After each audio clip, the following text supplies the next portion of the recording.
Hello guys, welcome to one more videos. Today we will discuss about the syllabus of ordinary differential equations and how to prepare for exam. Here our syllabus in this our OD books we have 8 chapters, but we have attempt only one question per unit. So how to prepare for exam? Now I will tell about in first unit we have first or second chapter, in second unit third to fifth chapter, in third unit we have only sixth chapter, and in fourth unit we have seventh or eighth chapter. But we have attempt only one question per unit. तो guys अब हम prepare कैसे करना है, तो हमें क्या करना है कि जो हमारे पास फर्स्ट यूनिट होगी उसमें हमारे पास फर्स्ट और सेकंड चैप्टर है। तो अगर हम फर्स्ट चैप्टर भी करते हैं एग्जैक्ट डिफरेंशियल इक्वेशन, अगर हम एक चैप्टर भी प्रिपेयर कर लेते हैं अपना अच्छे से, तो हम एक क्वेश्चन अच्छे से अटैम्प्ट कर लेंगे, क्योंकि हमारे पास मोस्ट प्रोबेबली 98% चांस होते हैं कि हमारे पास जो फर्स्ट क्वेश्चन होता है वो हमारा फर्स्ट चैप्टर से ही होगा, उसका ए और बी दोनों पार्ट, और जो हमारा सेकंड क्वेश्चन होगा वो हमारा सेकंड चैप्टर से होगा, मतलब कि सेकंड क्वेश्चन का ए और बी पार्ट हमारा सेकंड चैप्टर से होगा। तो हियर अगर हम अपना फर्स्ट चैप्टर अटैम्प्ट करते हैं तो भी हम एक क्वेश्चन कर सकते हैं, और या सेकंड करते हैं तो भी हम अपना एक क्वेश्चन अटैम्प्ट कर सकते हैं फर्स्ट यूनिट से। तो हम फर्स्ट और सेकंड चैप्टर में से अगर हमें एक चैप्टर चॉइस करना है तो हम फर्स्ट को चूज़ कर सकते हैं, क्योंकि यहाँ से हमारा क्या होता है most probably one question done हो जाता है। उसके बाद हम बात करते हैं सेकंड यूनिट में। सेकंड यूनिट में हमारे पास क्या होता है, थर्ड फोर्थ और ये फिफ्थ चैप्टर 3 चैप्टर है।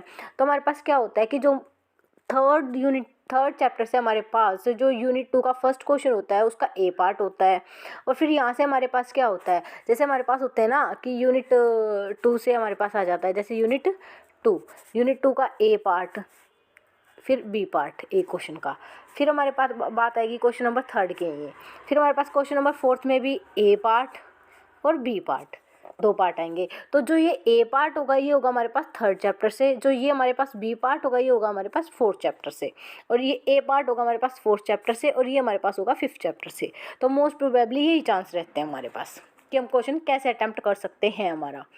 तो हम यहाँ से थर्ड और फोर्थ हाफ भी करेंगे तो हमारा चल जाएगा।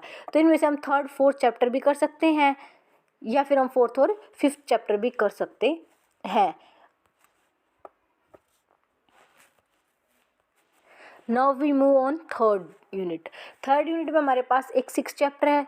सिक्स चैप्टर को हम कंप्लीट भी कर सकते हैं और हाफ भी कर सकते हैं, या तो हम इसे कंप्लीट कर लेंगे या हम इसे हाफ भी करेंगे तो भी हमारा एक क्वेश्चन अटैम्प्ट कंप्लीट हो जाएगा। तो इसमें तो हमारे पास कोई दिक्कत ही नहीं, क्योंकि हमें सिक्स चैप्टर करना ही पड़ेगा, तभी हमारा थर्ड यूनिट से एक क्वेश्चन 15 मार्क्स का अटैम्प्ट होएगा।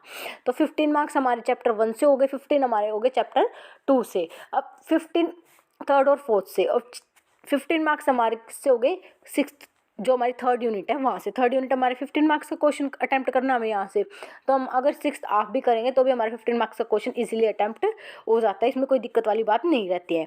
उसके बाद बात करते हैं हम, now we come on the fourth unit. Fourth unit में हमारे पास सेवन्थ और एट्थ 2 चैप्टर होते हैं, तो दोनों में से हम एक चैप्टर अटैम्प्ट कर सकते हैं, क्योंकि जो हमारे पास एक क्वेश्चन होएगा क्वेश्चन नंबर 7th ही होएगा, जो हमारे पास 7th क्वेश्चन होएगा वो 7th यूनिट से ही होएगा, और फोर्थ यूनिट का जो फर्स्ट क्वेश्चन बोल सकते हैं हम, या पेपर के अकॉर्डिंग जो हमारे पास 7th क्वेश्चन होएगा, और जो 8th होएगा वो हमारे पास किससे होएगा, 8th क्वेश्चन होएगा वो हमारे पास किससे होएगा, 8th चैप्टर से होएगा, टोटल डिफरेंशियल इक्वेशन से, और ये होगा ऑर्डिनरी साइमल्टेनियस डिफरेंशियल इक्वेशन से। तो हम 7th और 8th में से कोई भी अगर 7th भी करते हैं तो भी हमारा क्वेश्चन इजीली अटैम्प्ट हो जाता है। तो यहाँ से हमारे पास 60 मार्क्स का पेपर हमने अटैम्प्ट कर लिया है। अब बात आती है हमारे पास कंपलसरी क्वेश्चन की। तो कंपलसरी क्वेश्चन का हर पार्ट मोस्ट प्रोबेबली चांस होते हैं कि या तो हमारा क्वेश्चन कंपलसरी क्वेश्चन में 5 पार्ट आते हैं या 7 पार्ट आते हैं, कई बार हो जाता है कि 4 भी आ जाते हैं, कि पर यूनिट से एक क्वेश्चन आ जाता है। तो वो हमारे पास क्या होता है कि मोस्ट प्रोबेबली चांस होते हैं जो कि फर्स्ट और सेकंड यूनिट में 2 ही हैं। तो अगर हम इसका सेकंड चैप्टर का बेसिक भी कर लेते हैं तो हमारा कंपलसरी क्वेश्चन इजीली हो जाता है, और अगर नहीं भी करते तो हो सकता है कि हमारा कंपलसरी क्वेश्चन का ए पार्ट हमारा फर्स्ट यूनिट से ही आ जाए।